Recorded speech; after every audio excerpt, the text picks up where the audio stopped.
In Umuchukwu, elders say a snake does not hiss before biting the foot that trusted it. Sometimes, the deepest wounds do not come from enemies across the river, but from the friend who sat beside your fire, ate from your bowl, and knew where your heart was hidden. Long ago, in the quiet village of Umuchukwu, where the moon sat like a white calabash above raffia rooftops and children chased fireflies at dusk, there lived two friends whose names were spoken together as though they were one person, Dimkpa and Ukachi. They had grown up like twins born from different mothers. When they were boys, they climbed mango trees together, hunted grass cutters in the bush, and swam in the muddy river behind the village shrine. If one was beaten by his mother, the other would wait outside until the crying stopped. If one had food, the other never went hungry.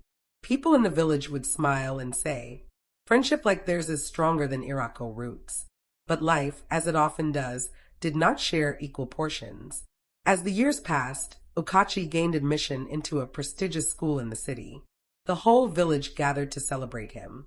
Palm wine flowed. Drums were beaten. His father slaughtered a goat. Dimkpa was genuinely happy for him. Though Dimkpa was equally intelligent, poverty held him down like a heavy stone tied to the leg of a swimmer. His father was ill. His mother sold roasted corn by the roadside, and school became a luxury he could no longer afford. So while Ukachi traveled to the city and returned with polished shoes, fine English, and growing wealth, Dimkpa remained in Umuchukwu, helping his father in the farm and managing life with little. Yet something puzzled everyone. Though Ukachi had more, wore better clothes, and ate better food, he was never at peace. Whenever he visited Dimkpa's humble compound, he found something his own mansion lacked: joy. Dimkpa's wife laughed often. His children sang while fetching water. Even their simple evening meal of yam porridge felt like a feast because it was eaten with gratitude.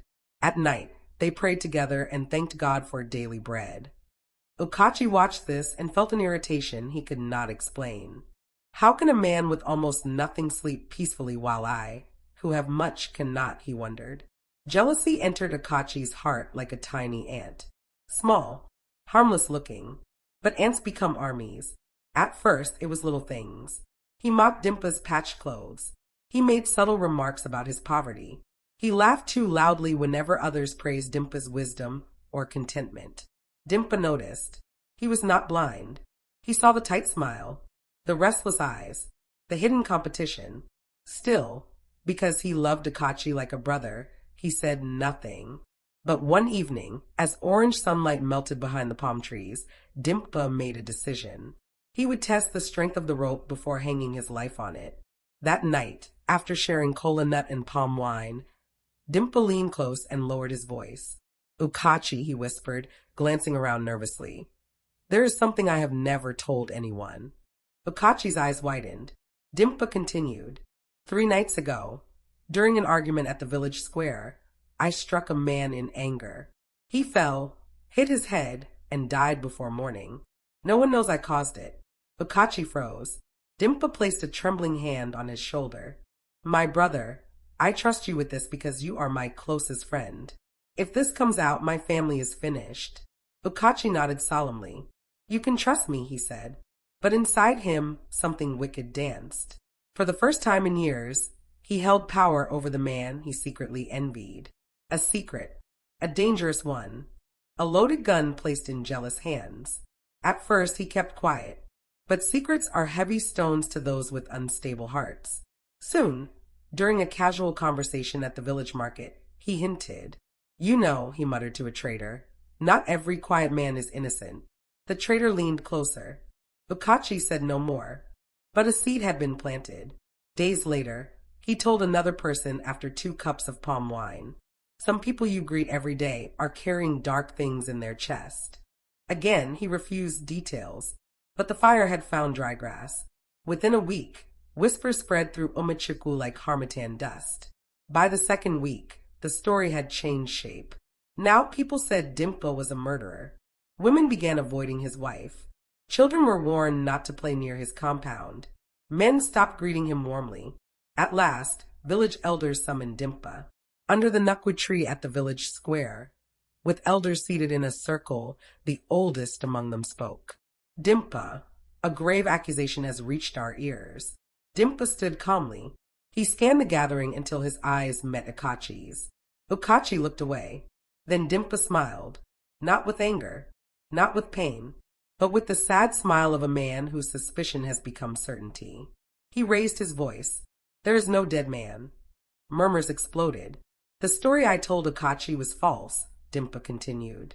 No fight, no death, no crime, only a test. Silence fell so suddenly even birds seemed to pause. Dimkpa turned to Ukachi.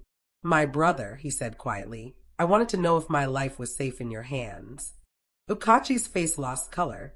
Sweat rolled down his forehead. Dimkpa continued. I have shared food with you when you had none. I defended you when others mocked you. My home has always been your home. Yet I could not trust my joy around you. He stepped closer. You did not betray a secret. You betrayed a friendship. The elders shook their heads. One old man struck his walking stick against the earth. Ah, he sighed. A basket with holes cannot hold water. A jealous heart cannot keep secrets. Ukachi opened his mouth to speak, but words abandoned him. He had no defense, only shame. That day, he lost more than respect. He lost the one friend whose loyalty had survived poverty, hardship, and time. And in Umuchukwu, people remembered. Till today, mothers still tell their children, do not place your secrets in hands ruled by envy, no matter how familiar those hands may feel. Moral of the story, not every childhood friend is a lifetime friend. Jealousy can quietly destroy loyalty. A secret in the wrong hands will always search for sunlight. Test character before entrusting your heart, your future, or your vulnerabilities to anyone. Thanks for watching.